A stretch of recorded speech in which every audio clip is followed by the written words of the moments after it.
Nous devons sauver ce pays. Ouais, Nengezali. Ouais, Noko. Ouais, Nengezali Nasoya. Nengezali. Maître Tchétché na Lemba. Ouais. Wana aseli na mpanzi kuna.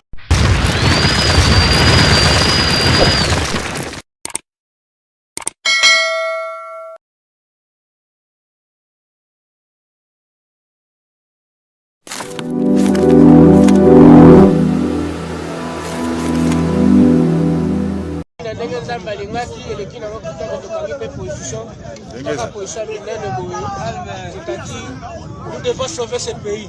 Ouais, Nengezali. Ouais, Noko. Ouais, Nengezali Nasoya. Nengezali. Maître Tchétché na Lemba. Ouais. Wana aseli na mpanzi kuna.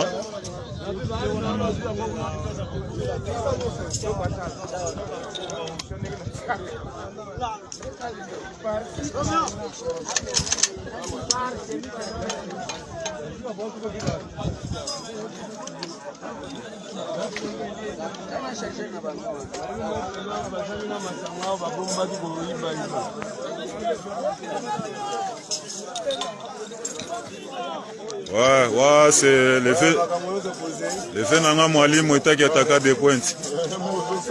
Danger là. Ouais.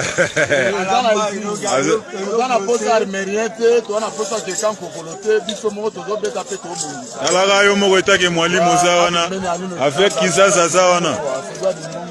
Nengezali. Ouais. Ya. Koko. Nengezali. Oh, le roi marquis. Tokos. Bien, vas-y job.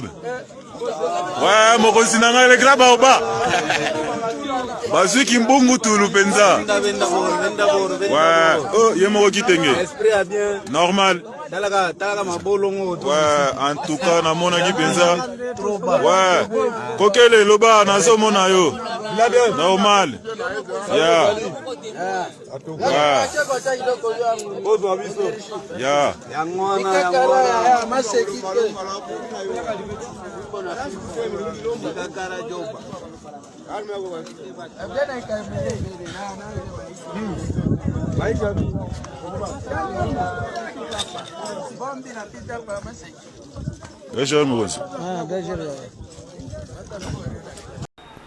Mbote na balandi GCAM télévision, merci pour la fidélité na bino, merci pour la confiance na bino bozo accordé na chaîne Oyo GCAM télévision pe na biso ba panzi sango na bino ndenge to saila ka bino décryptage pe analyse ya ba information ya mai elekaka na kati ya République démocratique du Congo de partout où vous vous trouvez à travers le monde.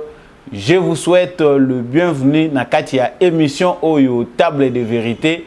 Mesa ya bosolo esalaka ete boye baba sango ya mayai koleka na mboka na ndenge ya bosolo penza mbote na ngai et papa Gérard Kabea oyo apesaka biso opportunité ya ko présenter émission Oyo na etando ya GCAM télévision mbote pe epa na bino balandi Oyo bozo pesa biso confiance de partout vous trouvez à travers le monde, que vous soyez en Afrique, que vous soyez en Asie, en Europe, en Amérique.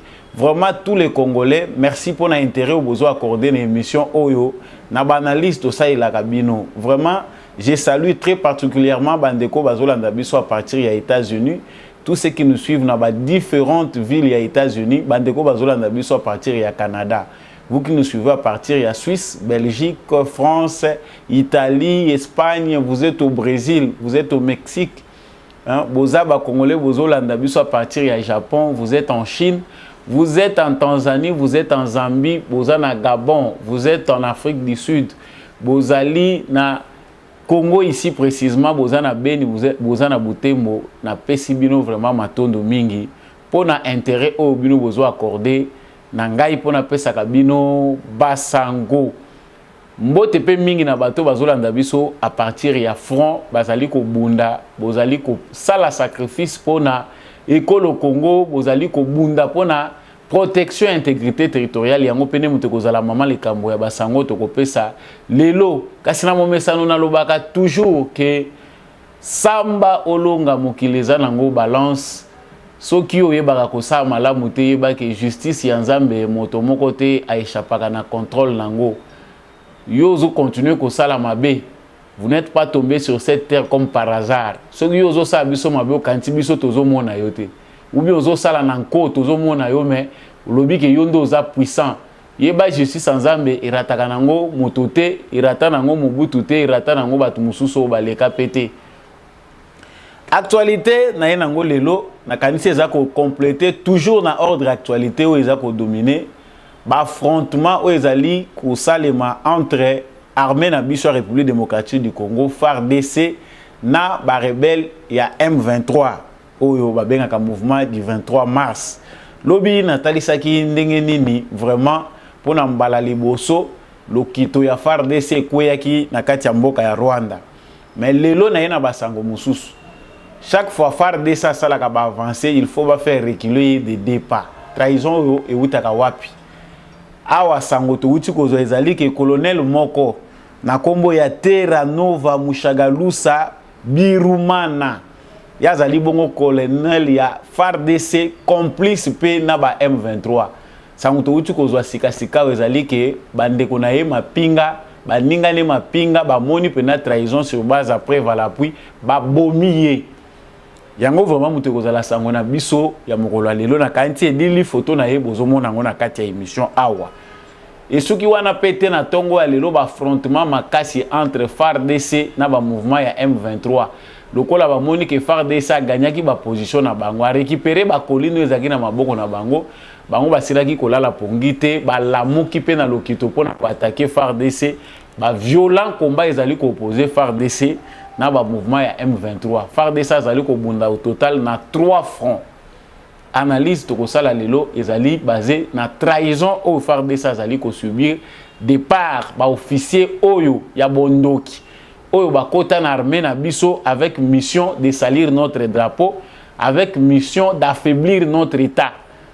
Yango vraiment kozala mama likambo na émission lelo pe to kolandela pe suko yeba et komi na niveau nini. Est-ce que ambassadeur à Rwanda bako kubengana na Congo ti? Pourquoi jusqu'aujourd'hui l'ambassadeur ya Rwanda za ko continuer kozala na Congo? Ezana makambo ebele to koloba. Position ya États-Unis ezali nini par rapport ya conflit oyo ezui ampleur makasi entre RDC na Rwanda. Toko tali s'appelle isusu kaka na kati ya émission oyo bilili ya ba photo oyo ya ba tenue militaire ya bato oyo ba soldat ba armée rwandaise ba koti baza kotambola na M23, c'est-à-dire M23 eza nango kaka branche ya armée rwandaise RDF. Ba tenue na bango, ba casquette na bango ya bitumba ekwei na ba missile na bango batambola ba lance roquette na bango. Ekwei yaki na maboko ya FARDC tango ba zwaki contrôle ya ba position bango bazalaki na kati ya ko occuper. Na tombeli bino boye malamu na kati ya émission oyo table de vérité. Soki nanu osabonate na chaîne na biso na sengi na yo osabone pona ko profitaka na basango na biso tango nyonso tokobanda ko bwaka ngo. Cliquez eza nango facile bisiko bakomi abonnez-vous au cliquer pe sika oyo batie ngonga notification cloche wana ya notification chaque fois que vidéo na biso ko kota yo ko balolanda ngo malamu. So ki pe osepeli ko tia émission maboko po ekoba ko mema solo vérité ko longola obscurantisme na kati ya ba congolais ba numéro na biso ezali benga tinda ba suggestion tinda ba remarque nazongi na kati ya actualité ezo pesa kanda congolais nyonso départ azali na mokili, départ azali na monde, ozala à l'intérieur ou à l'extérieur du Congo, na kanisi ete biso tokozala moko pona ko soutenir armée na biso face ya agression wana énième agression ya Rwanda. Ça dit phase oyo na utayi kotali sango na émission elekaki ke ezali provoquer na boye ya Félix Tshisekedi na pouvoir. Politique ya Kagame ndenge azali ko pousser M23 ezali politique ya conservation ya baki na bango politique ba avancer au ya salaki en termes de domination alingi ko perdre yango te. Natali saki malamu koma Kagame agi comment pour la première fois FARDC aningisi. Na mekaki kotali sapenda mingi mingi mais fazo est commis brûlante parce que Félix Tshisekedi azali décidé ya ko mettre fin na influence wana ya Rwanda na kati ya République démocratique du Congo. Tâche qui n'est pas facile parce que ba ennemi ya Congo bazali à l'intérieur comme à l'extérieur. Tozali na bana mboka oya biso ba congolais bandima na bango kosala allégeance na complot international oyo lelo eza incarné principalement na Rwanda oyo azali mboka. Information tozwi lelo ezali ko compléter makambo tolobaki awa lobi. Ba FARDC basali ba avancer. L'opinion congolaise, toute la population congolaise bazalaki sima ya oyo FARDC salaki.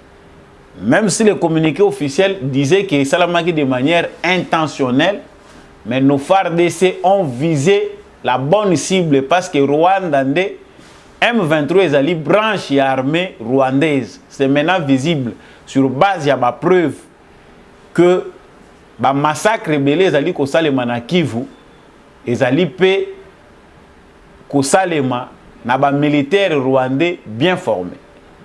Voilà pourquoi Rwanda azali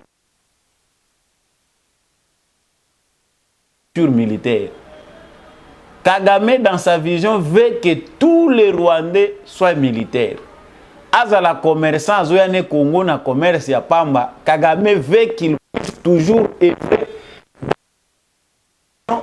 dans les visions. Il y a domination. Voilà pourquoi partout où les Rwandais s'installent à travers l'Afrique centrale, na politique oyo Kagame asali, c'est-à-dire ande nyonso ezalokenda wapi ozaka ka Rwandais oza obligé ya kozonga po ya kosala epa na yo. Baza kolandela ba homme d'affaires na ye aza ko implanter bango politique awuti kosala récemment awa na Congo Brazzaville. Na ko se perdre te na banalise nazo kende na essentiel ya makambo tozotalisa lelo. Na uta koloba awa na ba émission eleka ki sur le plan démographique, sur le plan numérique, notre armée est plus puissante que l'armée rwandaise. Nous dépensons beaucoup d'argent en termes de budget militaire aujourd'hui que le Rwanda. Président Félix Tshisekedi asangisi awa ba militaire na biso na kati ya séminaire azali ko déplorer à lobby misolo oyo FARDC azozwa et salimana nous na histoire mboka na biso soutien financier pour ne pas parler du soutien politique na diplomatie au président Azosala sans laquelle nos FARDC ne peuvent pas combattre bazala efficace. Parce que cette guerre, elle n'est pas seulement militaire, elle est aussi diplomatique.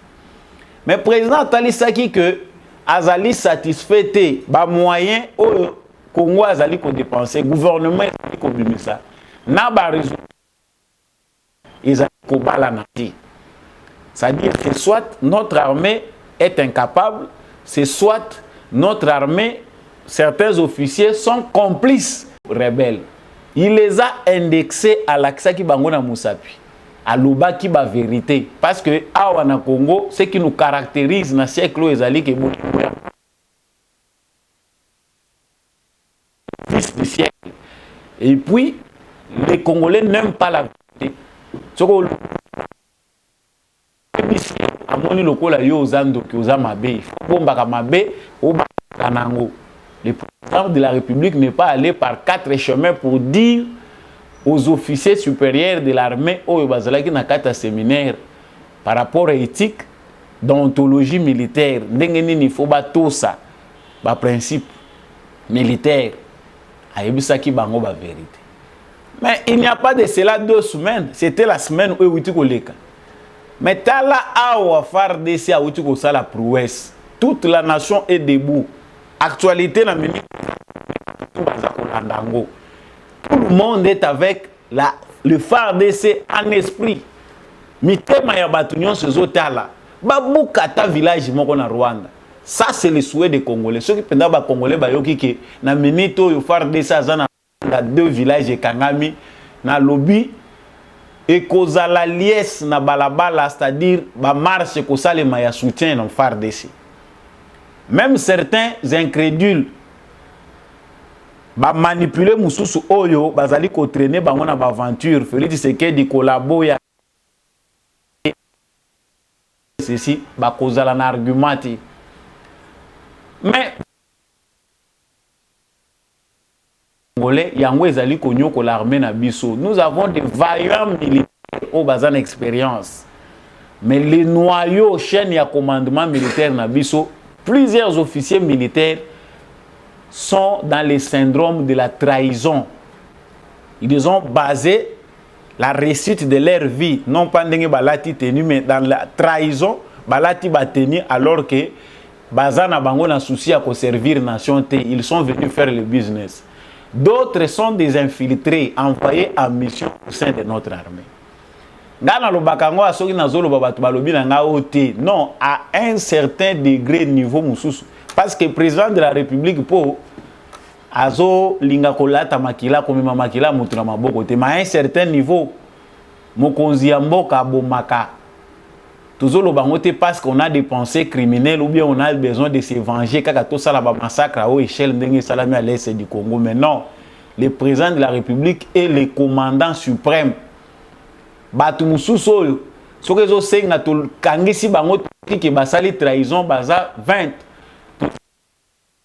bitomoni ata moi muke na bango te fo salema po to wuti na pasi forme oyo batu zo perdra weza yango te.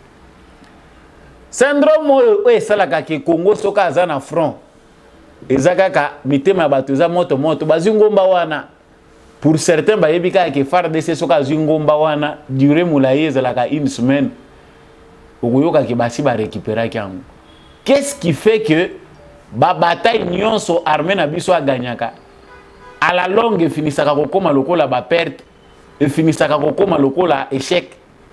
C'est-à-dire au moins ba gagner ba village, ba gagner ba territoire, mais en fin de compte après des jours oyoki ba territoire wana ezongi sous contrôle ya ba force rebelle. La trahison.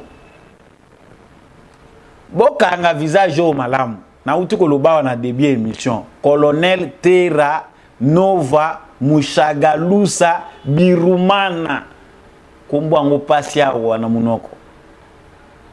Ça commence à craindre parce que bande kona biso musu baza na ouest ba koma ko juger batu na ba kombo, c'est à cause de ces histoires ici. Un colonel FARDC armé et gagné ma position où ils étaient occupés par les rebelles du M23. Tout bien en cas armée rwandaise. Yemba la moko bandi communication.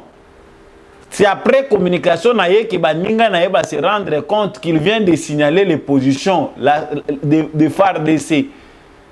Stratégie bango baza kozwa ye na kati na bango aza musala na yeza ko informa bango balingi basala boy. Comme mécanisme à contrôler bango pe commis avec Félix Tshisekedi, les choses ne sont pas comme elles étaient avant. Batumusu bazo kanza Félix Tshisekedi azazo parce que le bamalem bazo ya un esprit démocrate batu bazo mona on dirait azamu makambozo le kanarmete. Kabila a fait 18 ans au pouvoir, atikala kolakisa ba officier musapité ba militaire. Félix Tshisekedi il a fait Congo la tenue, c'est ça. C'est des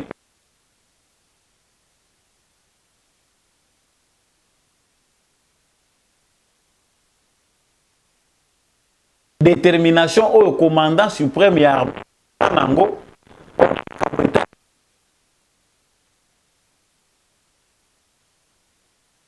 Encore tous les détails. Aza Rwandais, Aza Nyamulenge, Aza Nani. Vraiment les détails, c'est vraiment l'identité.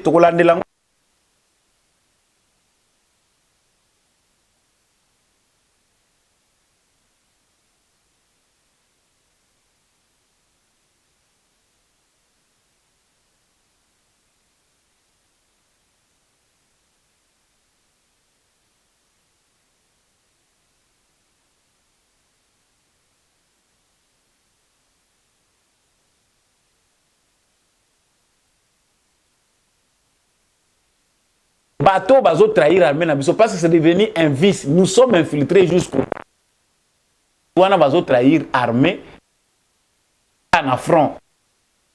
Et ba exécuter ye bozue bembe na ye famille na ye ba komona ngote bozue ngo mbala mo. Ceux qui boko boaka na sud, ceux qui boko boaka wap, tout le monde a été sans trace, il n'aura même pas de sépulture. Azalata na cimetière te bacha ye pembeni abato. Parce que c'est une honte, c'est une trahison monumentale, historique. Nous continuons toujours à être trahis. Trahison et ce côté dans le secteur union sur la vie. Même match à football, Congo a mené. Ce Congo a mené, bozo banga, boyebika ke kala.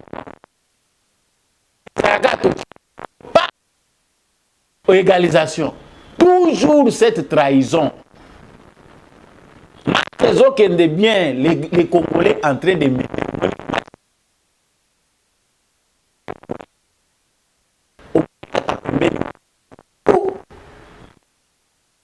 Le Congo perd les matchs. Voilà dans le football. Ça dit, et comme esprit à Congolais, les moulins ont trahi. Si déjà dans mitou ya ba Congolais belé. Sangani na bango. Aussi to sala be mission belé ko tali sabino.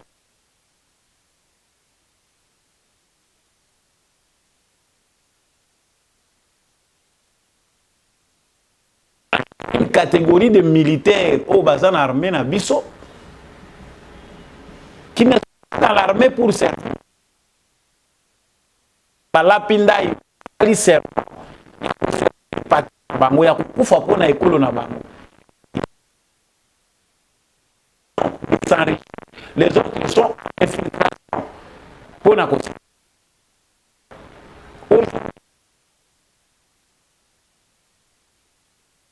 Vous-même ces images. Hein? Botala na nubilili oyo. Wana zomona wana. Ils sont détenus de l'armée rwandaise. Ba missile l'armée lance-roquette l'armée rwandaise. Paul Kagame. Et que le roi être au Congo. Pas mal. Parce que Asia Mesani nango mutunaye et si est qu'il oublie national lobango na be mission ebele.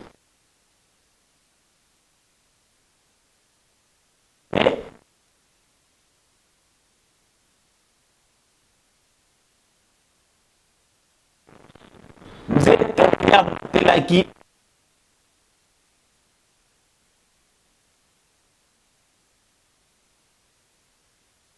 les informations que nous avons depuis longtemps.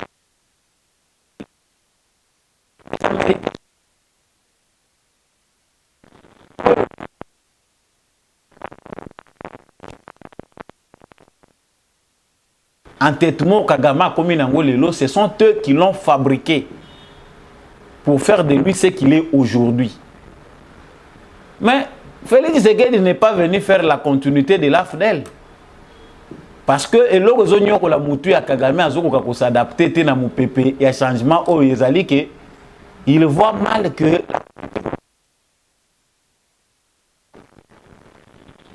et ben intérêt na mise à côté na lo bako na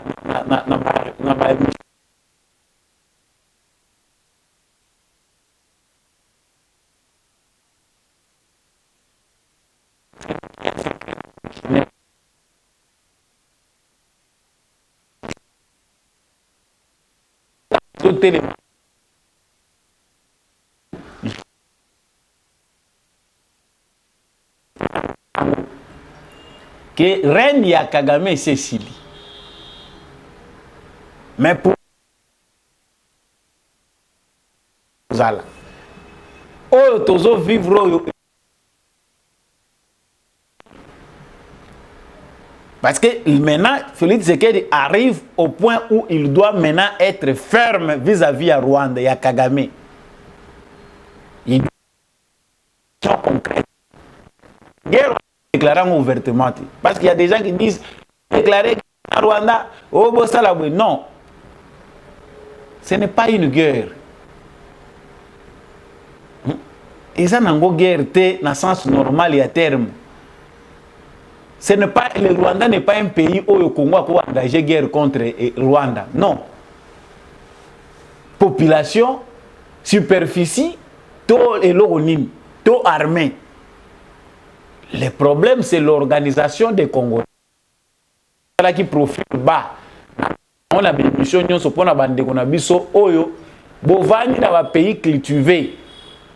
La bibliothèque est au filet, vous avez mikanda, vous avez temps vous avez cultivé, tu es bien informé, mais vous allez comprendre que Makamuzo les Ghana Congo. Félix Tshisekedi n'était pas à genoux devant Kagame. Mais Félix Tshisekedi préparait bien sa stratégie. Il faisait profil bas parce qu'il y a que Kagame a ses milices, même dans la politique du Congo. Dans le moment où il y a besoin de Salema, tout le monde est na Fayoulou. Mukwege na Fayoulou babimite pour battre les FARDC. On nous voit FARDC. On attend, il y a bateau. Ce que Mukwege peut faire, c'est nous donner des informations selon lesquelles l'état de siège est un échec.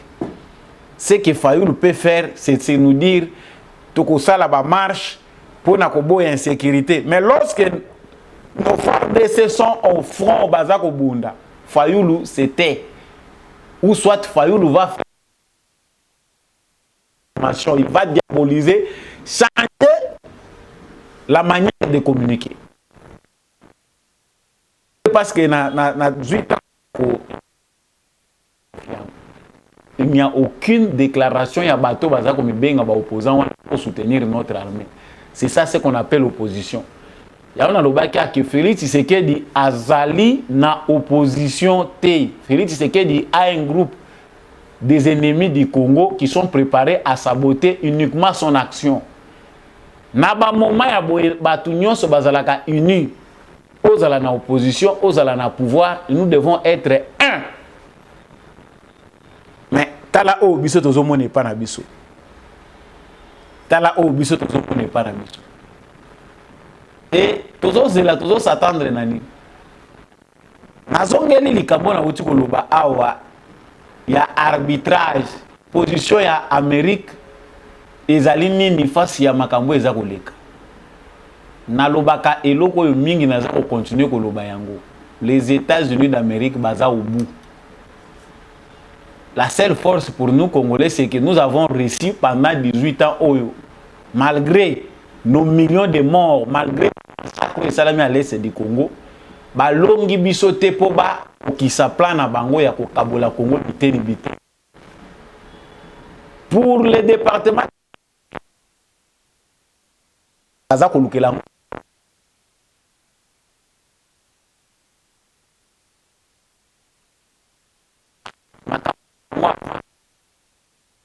infiltration toujours bon.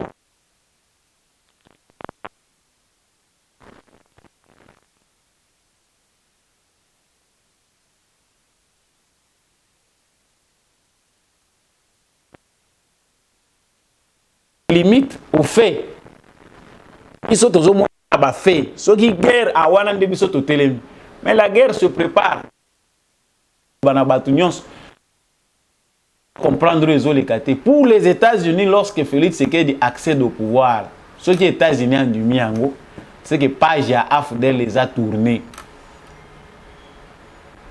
Comme on a tourné la page de l'AFDEL, on fait les choses autrement. Ce n'est pas du coup. Ils allaient toujours pour l'intérêt dans les Américains, mais pour la sauvegarder, il faut tout changer politique. C'est une petite porte qui nous permet, nous Congolais, Bissoba Congolais, de profiter de s'organiser pour tout bima. Mais voilà nos frères qui se disent être républicains, opposants. Si on avait des hommes politiques, Congolais serait l'obscurantisme. Congolais nous sommes à l'éveiller, Congolais nous sommes à la sous-informés. Parce que Moussala ya ba élite yangwana ezali ya ko simplifier makambo eza difficile pour les unions ko mutualiser ben fort. Mais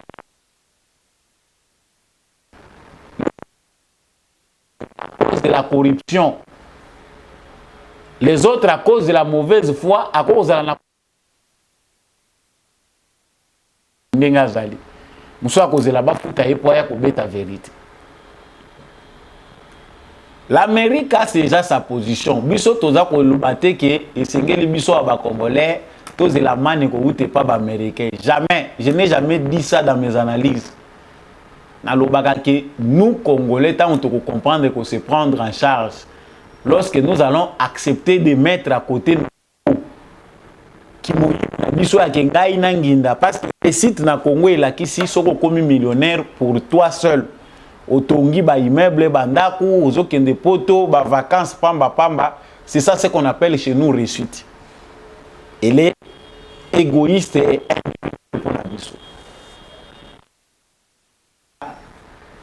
Salut ezali communautaire, eza individualité.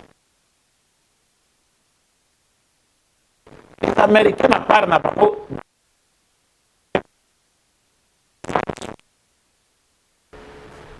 ndenge kaka basalela ki etant ndako kita bayebi déjà que monsieur Paul Kagame déclin na ese koki.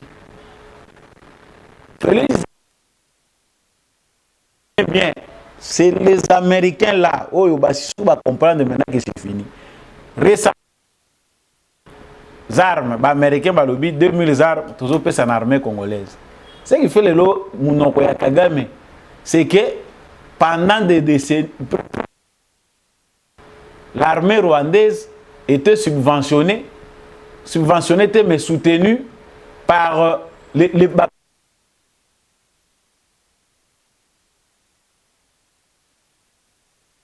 soutenir Rwanda.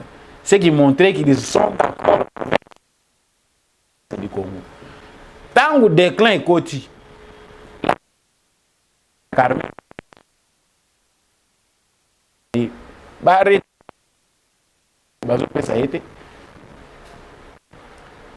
le combat à ce niveau-là est diplomatique. Il faut aussi Félix Tshisekedi à convaincre la scène internationale pour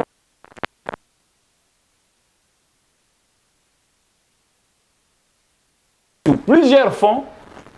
Yango aussi un biso ba congolais tous à la compréhension à makamundenge za na katia koleke.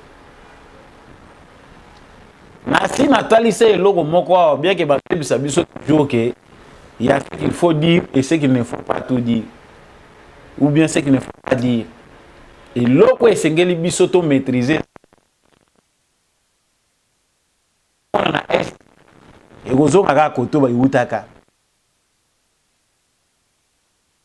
Etienne Tshisekedi guerre ekozonga côté utaki ba pays oyo bayebi effort te batiaki base na bango ya développement économique sur base ya makila ya ba congolais bango ndi mutu bakozana na kati ya kolia.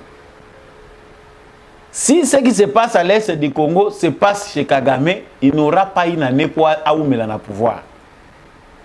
Donc comprenons très bien congolais que ezali passe tant que nous te comprendre que Bissonde faut se prendre en charge. Félix Tshisekedi n'a fait que 3 ans au pouvoir. Le conflit a duré déjà plus de 2 décennies. Mabe et c'est sali et latimisisa. Mais maintenant au Mouké Félix Tshisekedi ailleurs, il bouge les lignes. Région à Grand Lac, à un niveau national, à une scène internationale, il tourne partout pour trouver des solutions. Seuls les ignorants, les Congolais, ils maîtriser le côté de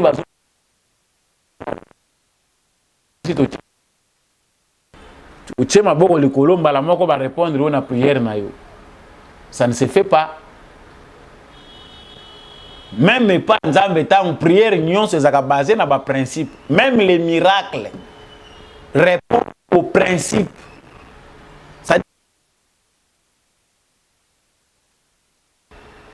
Mais c'est au Congo où les gens pensent que tout est entre les mains du président. Le président est un dieu.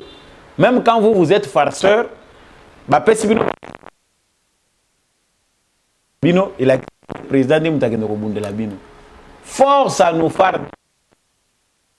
Ce qui est Rwandais, ce qui est Monique Félix Tshisekedi pour nayo, il faut pas qu'à na Congo pour Félix Tshisekedi, bilan na négatif. On sait ce que vous êtes. Ozana Yondoki, vous n'êtes rien d'autre. Mais plus les jours passent, plus les forces du mal perdent du terrain face aux forces du bien. Combat ya Félix Tshisekedi ezali parce que le pays est inondé par des représentants de forces du mal. Mabe pona bango nde ezali ko nourrir l'existence na mutema mabe nde richesse. Ce sont ces gens-là nde batondi na ba institution à Congo. Nde bazobima mingi ko apparaître trop au nom des Congolais. Pour que l'inverse se reproduise, vous qui voulez du bien, Congolais nyon soit lingi malamu, ko garder voix na yote. To kanga minokote. To loba biso nyonso. Cette trahison tozo loba tozo vivre et c'est comme une légendaire. Trahison moko ya bozoba ya bondoki. Olati tenue militaire, vous êtes gradé, on te paye. Basoda mususu bana na bango na basi na bango bazola la kanzala. Mais bana batu bandimi balati tenue bazana zamba. Bazo kufa malili balobi tozo protéger ekolo. Yo na bureau ya malili climatisé olati tenue ya l'état, traître. Ozo tonga banda kwa minene. Olingi ba pesa o lokumu général, ba benga yo colonel. C'est ça la sorcellerie, la vraie illustration à Kindoki yango wana. So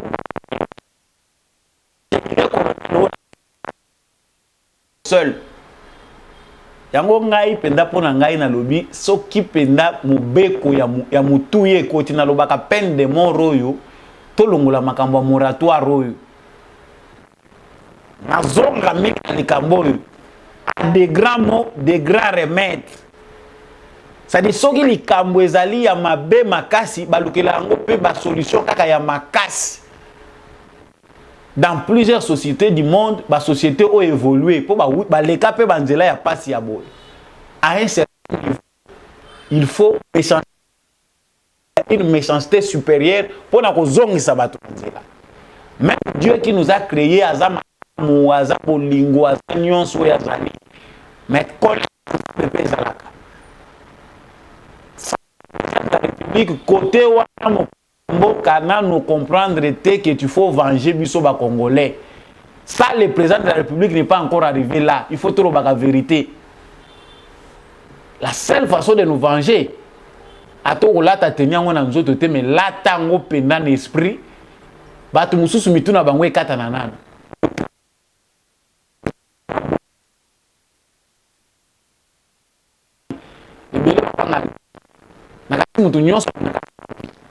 Surtout pour la biso, na ba région na biso, batu mingi babanga.